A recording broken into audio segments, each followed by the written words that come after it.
बोलो श्री कृष्णचंद्र भगवान की जय। राधा रानी सरकार की जय। आज हम निर्जला एकादशी का महत्व पढ़ेंगे कथा। और इसे भीमसेनी एकादशी भी कहते हैं, पांडव एकादशी भी कहते हैं और इसे निर्जला एकादशी भी कहते हैं। अथ निर्जला एकादशी महात्म। श्री भीमसेन बोले कि हे पितामह, भ्राता युधिष्ठिर, माता कुंती, द्रौपदी, अर्जुन, नकुल और सहदेव आदि एकादशी के दिन व्रत करते हैं और मुझसे एकादशी के दिन अन्न खाने को मना करते हैं। मैं उनसे कहता हूँ कि भाई, मैं भक्ति पूर्वक भगवान की पूजा कर सकता हूँ और दान दे सकता हूँ, परंतु मैं एकादशी के दिन भूखा नहीं रह सकता। इस पर व्यास जी बोले, भीमसेन, यदि तुम नरक को बुरा और स्वर्ग को अच्छा समझते हो तो प्रत्येक मास की दोनों एकादशियों को अन्न ना खाया करो। इस पर भीमसेन बोले, हे पितामह, आपसे प्रथम बार कह चुका हूँ कि मैं एक दिन एक समय भोजन किए बिना नहीं रह सकता, फिर मेरे लिए पूरे दिन का उपवास करना तो कितना कठिन है। मेरे पेट में अग्नि का वास है जो अधिक अन्न पर शांत होती है। यदि मैं प्रयत्न करूं तो एक व्रत अवश्य कर सकता हूं, अतः आप मुझे कोई ऐसा व्रत बतलाइए जिससे मुझे स्वर्ग की प्राप्ति हो। श्री व्यास जी बोले कि हे वायुपुत्र, बड़े बड़े ऋषि और महर्षियों ने बहुत से शास्त्र आदि बनाए हैं और कलयुग में उन पर मनुष्य आचरण करे तो अवश्य ही मुक्ति को प्राप्त करता है। उनमें से जो पुराणों का सार है उसे कहता हूँ कि मनुष्य को दोनों पक्षों की एकादशियों का व्रत करना चाहिए, इससे उन्हें स्वर्ग की प्राप्ति होती है। श्री व्यास जी बोले, हे भीमसेन, कृष्ण और मिथुन संक्रांति के मध्य में ज्येष्ठ मास की शुक्ल पक्ष की एकादशी होती है। उसका निर्जला व्रत उस दिन निर्जला व्रत करना चाहिए। इस एकादशी के व्रत में स्नान और आचमन में जल वर्जित नहीं है, लेकिन आचमन में 6 मासे जल से अधिक जल नहीं लेना चाहिए। इस आचमन में शरीर की शुद्धि हो जाती है। आचमन में 6 मासों से अधिक जल मध्य पारे के समान है। इस दिन भोजन नहीं करना चाहिए, क्योंकि भोजन करने से व्रत नष्ट हो जाता है। यदि सूर्योदय से सूर्यास्त तक मनुष्य जलपान ना करे तो उसे 12 एकादशी के फल की प्राप्ति होती है।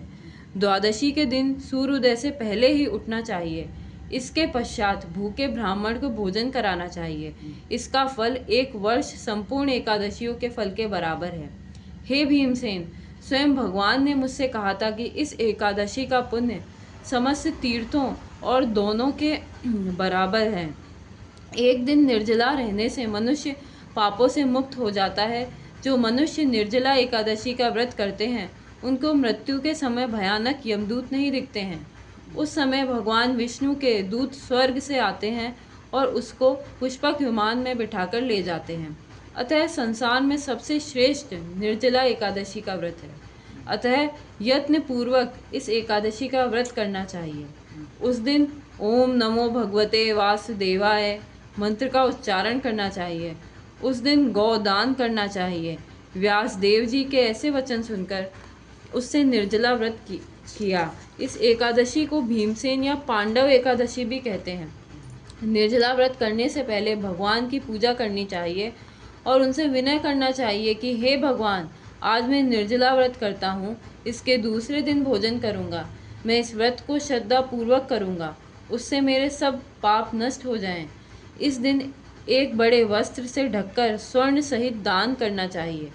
जो मनुष्य इस व्रत का पहर में स्नान तप आदि करते हैं उनको करोड़ फल स्वर्ण दान का फल मिलता है।